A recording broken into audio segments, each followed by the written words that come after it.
السلام علیکم ورحمۃ اللہ وبرکاتہ۔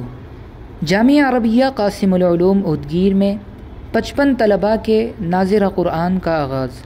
اعوذ باللہ من الشیطان الرجیم، بسم اللہ الرحمن الرحیم۔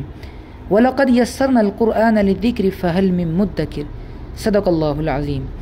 الحمدللہ، آج بتاریخ 24 سپتمبر 2023 بروز اتوار جامعہ عربیہ قاسم العلوم اودگیر ضلع لاتور مہاراشٹر میں 55 طلباء کا ناظرہ قرآن شروع ہوا، جس میں کثیر تعداد میں سرپرست و شہریان موجود تھے۔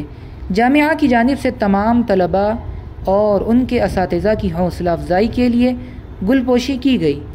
ناظم جامعہ حضرت مولانا قاری محمد شمس الحق صاحب قریشی قاسمی دامت برکاتہم نے قرآن مجید کی اہمیت پر پرمغز خطاب کیا۔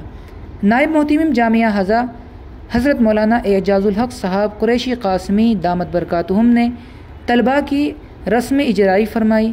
اساتذہ و ذمہ داران جامعہ نے طلباء سے نیک تمناؤں کا اظہار کیا۔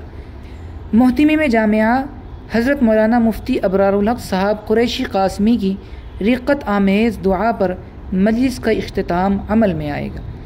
ہم آخر میں دعا کرتے ہیں کہ اللہ تبارک و تعالی ان تمام طلباء اور اساتذہ اکرام اور ذمہ داران جامعہ کی ان تمام محنتوں کو قبول فرمائے اور اس مدرسے کو دن دوگنی رات چوگنی ترقی عطا فرمائے، آمین۔